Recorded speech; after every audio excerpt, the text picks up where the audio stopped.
Okay, let's pray. Hallelujah, Lord. Salamat Panginoon sa hapong ito. Salamat po Panginoon at muli kami pinagsama-sama mo upang mag-aral o Diyos ng iyong mga salita. Pagpalaan niyo po o Diyos ang aming gawain sa gabi nito. Pinupuri ka namin, pinasasalamatan ka namin Panginoon sa hapong ito. Puspusin mo po kami ng iyong banal na Espiritu, gabayan niyo po kami. Dalangin po Panginoon ang patuloy na pagkilos na po sa aming buhay. At salamat po sa lahat ng iyong biyaya at pagpapalang in Jesus' name.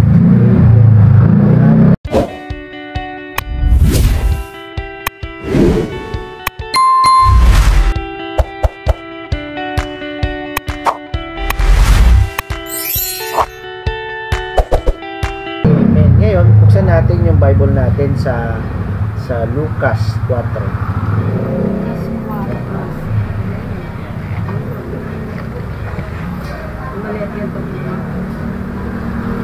Luke chapter 4. Luke 4. Verses 1 to 13. Sabi dito, mula sa Jordan, bumalik si Jesus sa napuspos ng Espiritu Santo. Dinala siya ng Espiritu sa ilang at sa loob ng 40 araw ay tinukso siya ng dyablo. Hindi siya kumain ng anuman na buong panahong iyon. Kaya't siya'y nagutom. Verse 3. Sinabi sa kanya ng dyablo, kung ikaw ang anak ng Diyos, iutos mo na maging tinapay ang mga batong ito. Ngunit sumagot si Jesus, nasusulat, hindi lamang sa tinapay nabubuhay ang tao, kundi sa bawat salitang nagmumula sa bibig ng Diyos. Verse 5. Dinala siya ng dyablo sa isang mataas na lugar at sa isang saglit ay ipinakita sa kanya ang lahat ng kaharian sa daigdig. Sinabi ng dyablo, ibibigay ko sa iyo ang lahat ng kapangyarihan at kadakilaan ng mga ito. Ipinagkaloob ang lahat ng ito sa akin at maaari kong ibigay kung kanino ko gusto. Kaya't kung ako'y sasambahin mo, magiging iyo na ang lahat ng ito. Verse 8. Sumagot si Jesus, nasusulat, ang Panginoong mong Diyos ang dapat mong sambahin at siya lamang ang dapat mong paglingkuran. Verse 9. Dinala siya ng dyablo sa taluktok ng templo ng Jerusalem at sinabi sa kanya, kung ikaw nga ang anak ng Diyos, magpatahulog ka, dahil nasusulat sa kanyang mga anghel, ika'y ipagbibiling siya'y utusan upang ikaw ay ingatan at aalalayan ka ng kanilang mga kamay sa mga bato paamoy hindi masaktan. Subalit sinagot siya ni Jesus, nasusulat, huwag mong subukin ang Panginoon mong Diyos. Verse 13. Pagkatapos tuksohin si Jesus sa lahat ng paraan, umalis ang dyablo at naghintay ng ibang pagkakataon. Dito, makikita natin sa binasa natin na kahit ang Panginoong Hesus ay hindi naging exempted. Dahil nga siya ay Diyos na nagkatawang tao, yung kanyang buhay dito sa mundo, sa paraan din ng buhay din natin kung paano tayo nasa mundo ito. Pero hindi sa paraan ng kasalanan, kundi sa paraan ng kalooban ng Diyos. Dito makikita natin na after ni Jesus mabaptize sa Ilog Jordan, kung saan ay bumaba ang banal na Espiritu sa kanya, Diyos siya. Bakit Diyos din yung banal na Espiritu? Ibig sabihin, si Jesus kasi during that time, siya ay nasa katawang tao. no? Kung babasahin natin sa Ephesians, hinubad niya yung kanyang pagka-Diyos. Ibig sabihin, talagang He is a mortal man. But, He is 100% man, He is also 100% God. But during that time, kaya nga hinubad niya yung kanyang pagka-Diyos. Kaya lahat ng nararanasan natin, naranasan ng Panginoon yun. Kaya dito mapapansin natin, nung si Jesus ay mabaptize, siya ay dinala sa ilang, no? Inalaw siya ng banal na espiritu, dinala siya sa ilang ng banal na espiritu. Dahil unang-una sabi dyan ay puspos. Ibig sabihin ng puspos, puno ka. Ibig sabihin, tayo kasi, sabi ko, di ba, para tayong lalagyan, sisiglan. Kung anong laman sa tawag, di ba? Kaya si Jesus, siya ay puspos ng banal na espiritu at siya ay dinala sa disyerto. Ano po ba ibig sabihin nito? May mga bagay sa buhay natin na lahat po tayo dumadaan sa tukso. Amen. Sino ba sa atin na hindi natukso? Diba? Yung tukso na nga yan, may kanta pa nga yan. O tukso, layuan mo ako. Pero, kung tutuusin talaga, ang tukso, unang-una, ang may gawa niya na yung diablo. Bakit ba tayo niya tinutukso? Bakit ba tayo tinutukso ng diablo? Para magkasala. Tama? Para labagin mo ang Diyos. Kasi kung ano yung nagawa niya kay Eva at Adan, siyang patuloy niya ginagawa sapagkat hindi niya kayang labanan ng Diyos sa paraan na harapan. Kaya ang kaaway, ginagawa niya ito sa atin para tayo ay magkasala. No? At yun din ang ginawa niya kay Jesus. Ngunit, makikita natin dito na ang Panginoong Jesus ay unang-una sinabi siya ay puspos ng banal na espiritu. Susi yun eh. No? Ibig sabihin, tayo, dumadaan man tayo sa mga pagsubok sa buhay, tukso, mapagtatagumpayan natin kung meron tayong Holy Spirit. Kung meron tayong banal na espiritu sa buhay natin. Ibig sabihin, kung sa sarili lang natin, sa sarili nating kakayanan o lakas, hindi natin kayang labanan yan. At hindi natin alam kung paano labanan yan. Pero dahil si Jesus, ang sabi dito ng kaaway, di ba? Dahil minsan, kung mapapansin mo, sabi niya, kung ikaw ay anak ng Diyos, gawin mong tinapay ang mga bato nito. Kasi bakit? Nag 40 days fasting si Jesus. Ibig sabihin, walang kain yun. 40 days, walang kain. No? At yun yung ginawa ng Panginoon, nag-fasting siya. At sabi sa kanya, kung ikaw anak ng Diyos, gawin mong tinapay ang mga batong ito. Diba? Minsan sa buhay natin, kung saan ka mahina, doon ka unang tutukso. Kung anong kahinaan mo, si Jesus during that time, kahit niya, gutom eh. Diba? Kaya sabi ko, gawin mong tinapay itong mga batong. Minsan si Satanas, hindi na lumalayo yan kung anong aalokin niya sa iyo. Hindi na siya lalayo. Hindi na lalayo ang kaaway. Kung ano yung kailangan mo, doon ka niya tutukson at alam niya na kung ano yung kahinaan natin right there and there, doon niya tayo gustong, diba? Doon niya tayo tutuksohin. Hindi niya tayo tutuksohin ng hindi natin kahinaan. Kaya kung ano yung malapit sa atin na kahinaan, yun yung gagamitin ng kaaway para tayo ay magkasala sa Diyos. Pero anong sabi ng Panginoon? Anong sabi niya? Hindi lamang sa tinapay na bubuhay ang tao, kundi sa bawat salitang lumalabas sa bibig ng Diyos.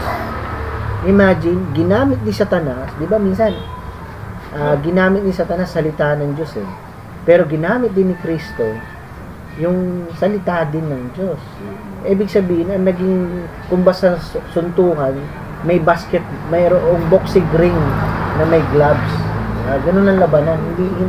Hindi sila lumaban ng kung saan-saan. Kasi, unang-una, si Satanas kasi, tinitingnan niya kung sino tinutukso niya. Sabi niya, kung ikaw ay anak ng Diyos. Diba? Noong una, sabi niya, kung ikaw ay anak ng Diyos, gawin mong tinapay ang mga batong ito. Alam ni Satanas kung anak ka ng Diyos o hindi eh. Alam niya kung paano kanya tutuksoin. Kasi unang-una, ang mga anak ng Diyos, tutuksoin niya sa paraan na gagamit din ng salita ng Diyos. Okay lang. Okay lang, maintindihan naman ni Lord yan. Ganon, di ba? May mga ganon, di ba? Parang minsan yung iba ginagamit pa yung salita ng Diyos para sa sarili nilang kapakanan. But dito, sabi ng Panginoon, na gugutom man ako physically, pero busog ako sa salita ng Panginoon. Ibig sabihin, may mga bagay sa buhay natin na hindi kayang ibigay ng mundong ito, tanging Diyos lang. Yung pag sinabing lumalabas sa bibig ng Diyos, yung sa mga salita, buhay yan eh. Pansinin mo, yung kapitbahay mo, kung ano lumalabas sa bibig niya, maya-maya, kung yan ang paniniwalaan, yan ang buhay mo. Diba? Ibig sabihin, nadadrive ka sa sinasabi ng tao sa'yo, sinasabi ng tao sa mga bagay sa buhay mo. Eh minsan, di ba? Tanga ka, ano ka, ganyan ka, ganyan ka. Eh mamaya, yun na yun, naririnig niya, yun na siya nagiging siya. Sa sinasabi mo, bang nagiging label na sa kanya yun.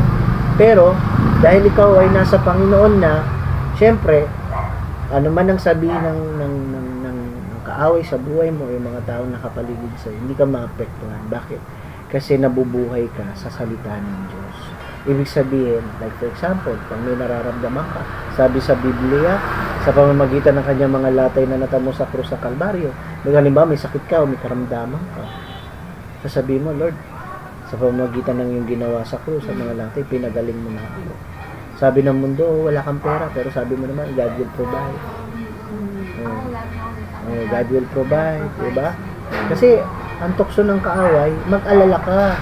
Kasi sabi ng Panginoon, do not worry. Kasi kung ano yung malapit sa'yo, doon ka niya tutuksuin eh. At sasabihin niya, talaga? Naniniwala ka sa Diyos? Sige nga, kung naniniwala ka sa Diyos, gaganunin ka pa niyan. Aning ka pa ng kaaway. Sige nga, wala. Naniniwala ka sa Diyos, pero hindi pa rin nagbabago buhay mo. Unang-una, yung pagbabago ng buhay natin, hindi nanggagaling sa atin yan. Nanggagaling yan sa Panginoon. Kung hihingin natin sa Kanya at susunod tayo sa mga sinasabi ng Panginoon. Yung pagbabago kasi sa sarili, hindi yan nagmumula sa sarili. Nagmumula yan sa tulong ng Panginoon, sa tulong ng Banal na Espiritu. Yung pinakita ng Panginoon na siya ay puspos ng Banal na Espiritu, pinahalimbawa sa atin ng Panginoon, mapaglalabanan natin una ang tukso kapag nandyan tayo, kapag ang Banal na Espiritu nasa atin. Diba sabi sa Biblia, hindi niyo ba alam na tayo ay templo ng Banal na Espiritu? Ibig sabihin, sa atin nananahan ng Diyos, kapuso natin. Kaya tayo bilang magkakapatid, ano na yan, iglesia na yan, pag sinabi, church yan. Ang church kasi sa amin, hindi building, tao yan. Kung bang, parang paano mo masasabi na ang isang halimbawa, barangay hall, masasabi mo, barangay hall yan kasi andyan si kapitan, andyan ang mga kagawad, barangay official, kaya nasa barangay, kaya mo lang tinatawag na barangay hall yan kasi ay yung mga nandun sa loob. Pero ang barangay, hindi yung building, ang barangay, yung tao. Gets? Kaya nga, naglilingkod sila, kaya sila tinawag na barangay kasi naglilingkod sila sa tao, sa atin, sa mga nasasakupan. Kaya sila barangay ng ganung lugar. Hindi masasabi natin yung lugar na pangulo kasi nga hindi dahil sa pangalan lang ng lugar nyo, kundi sa mga tao rin nakatira doon. Ganon din tayo. Kaya tayo tinatawag ng mga anak ng Diyos. Hindi tayo naging anak ng Diyos dahil mabait tayo, naging anak tayo ng Diyos dahil naniwala tayo dun sa ginawa ni Kristo dun sa krus ng Kalbaryo. Kaya ka anak ng Diyos. Sabi nila, lahat naman anak ng Diyos. Hindi lahat anak. Yun lamang mga naniwala, tumanggap kay Kristo. Yun naman binigyan ng karapatan ng Diyos maging anak. Kaya sabi nga doon, hindi lamang sa tinapay, hindi lang nabubuhay sa McDonald's, sa Jollibee, sa spaghetti ko, sa pansit ko, sa bihon ko. Hindi lang doon nabubuhay ang tao. Ibig sabihin, ang buhay ng tao hindi lang nakasalalay sa mga nakakain na. Kasi iba nag-breadwinner. Ibig sabihin, breadwinner, sa'yo nagkahanap mo. Minsan, akala ng tao, yun lang yung solusyon. Pero minsan, kahit nakabot na nila yung tayog mo, but still, their emptiness, there is no satisfaction. Parang di pa rin sila satisfied sa buhay. Bakit? Kasi nga, tayo, bilang mga Kristiyano, kahit sabihin mong, ito lang yung buhay natin, ito lang yung laman ng bulsa natin, masaya tayo. Bakit? Kasi nabubuhay tayo sa sinasabi ng salita ng Panginoon. Yung ibig sabihin, tayo bilang mga mananampalataya, ang sukatan ng ating buhay hindi sa material na bagay ang sukatan ng buhay natin. Yung lumalabas sa bibig ng Diyos. Lahat ng lumalabas sa bibig ng Diyos, buhay yan. Nung nilikha niya ang lahat ng bagay sa mundo ito sa pamamagitan ng kanyang salita. Nung sinabi niya, magkaroon ng liwanag. Nung sinabi niya, magkaroon ng mga puno na nagkakaroon talaga. Ibig sabihin, tayo pala, pag nagsasalita ang Diyos sa atin, yung salita ng Panginoon nagsasalita sa atin, merong nangyayari sa ating buhay. Kaya, unang tinukso si Satanas, si Jesus, sa paraan ng pagkain. Kasi yun yung pangangailangan niya right there and there eh. Yeah. Tingin mo ba, hindi ba kayang gawin ng Diyos gawin tinapay yun? Kaya niya yun. Kaya niya yun. Pero, nakita ng Diyos sinusubukan ako nito. Parang inuutusan ako nito. Parang sino ka, parang utusan ako. Parang gano'n. Ano yung pangalawang tukso ng ng Diablo? Sabi dito, no? Sa verse 5 yata, dinala siya ng Diablo sa isang mataas na lugar at isang saglit ay ipinakita sa kanya ang lahat ng kaharian sa daigdig. Sinabi ng Diablo, ibibigay ko sa iyo ang lahat ng ito, sabi niya, sa pamamagitan kadakilaan ng mga ito, pagkakaloob ko sa iyo lahat ng ito sa akin at maaari kong ibigay lahat ng kaninong ko gusto eh. Kaya't kung ako'y, sasambahin mo, magiging iyo ang lahat ng ito. Imagine, di ba, kung mapapansin mo, pinakita niya sa Panginoon lahat ng yaman sa mundo. Kaya ko ibigay sa iyo yan. Sa isang kondisyon, sambahin mo ako. No? Yun talaga eh. Yun talaga yung in the first place talaga na siya ay sambahin eh. Kasi nung nasa langit siya noon, talagang naging pride siya eh. Sabi, I want to be like God. Which is not. Hindi mo kayang pantayan ng Diyos. Hindi ka manlilikha. Nilikha ka. No? Nilikha ka lang ng Panginoon. Lahat tayo nilikha. Nilikha tayo ayon sa larawan ng Diyos. No? But hindi na, pero di ba? Yan yung patibong ni Satanas sa maraming mga tao ngayon. Na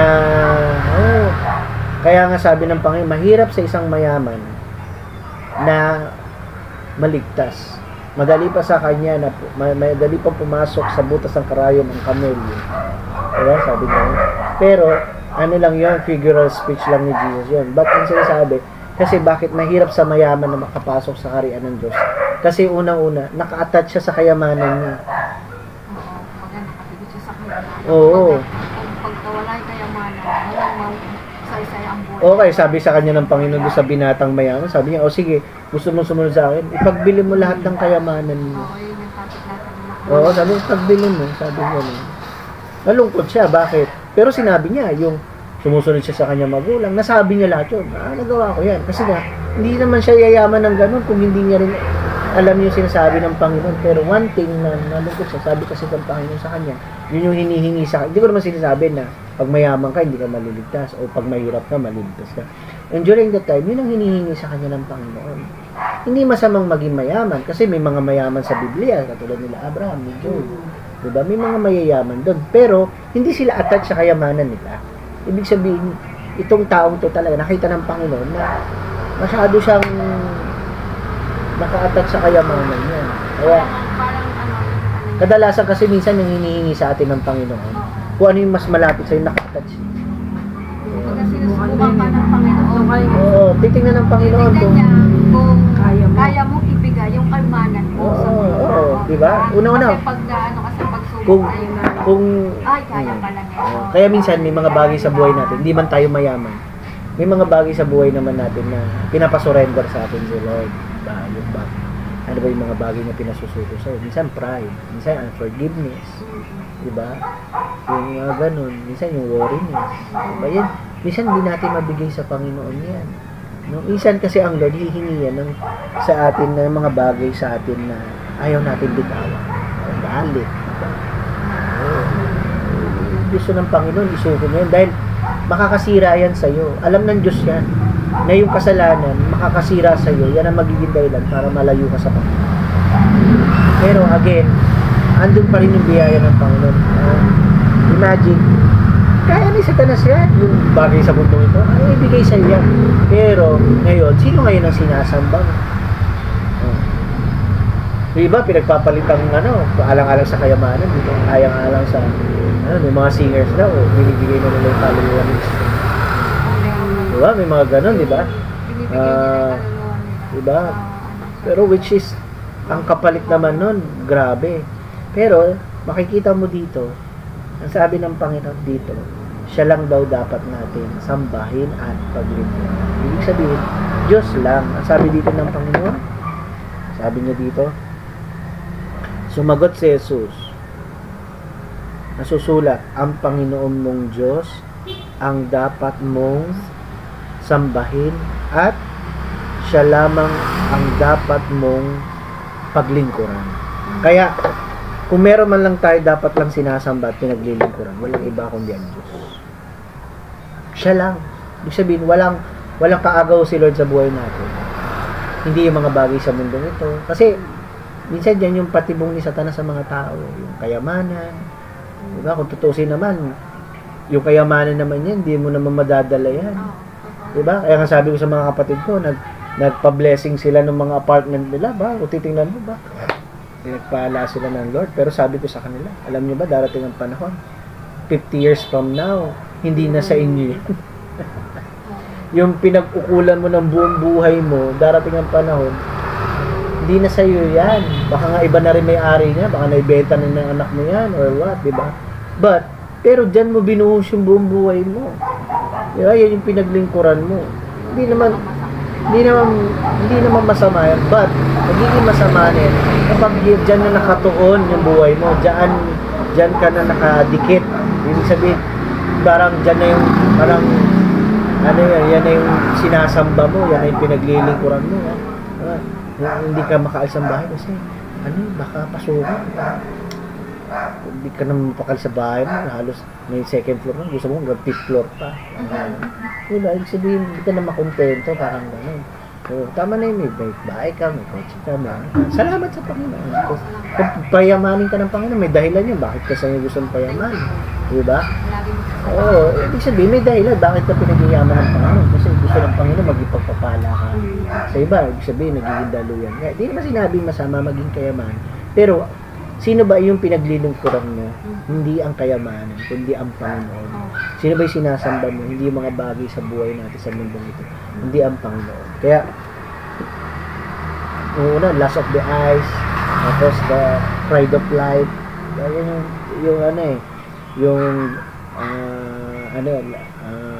may tatlo yan eh. Tapos, ano sabi dito? Tapos, hindi pa rin nakakontento si Satanas. Anong ginawa? Dinala siya ng dyablo sa taluktok ng templo ng Jerusalem at sinabi sa kanya, kung ikaw ang anak ng Diyos, magpatihulog ka dahil masusulat sa kanyang mga anghel, ikaw ay tatagubilin sila'y minsan upang ikaw ay ingatan at aalalahanin ka ng kanilang mga kamay. Ng mga batamoy para hindi masaktan. Subalit sumagot si Jesus, nasusulat, huwag mong subukin ang Panginoon mong Diyos. Dito makikita natin na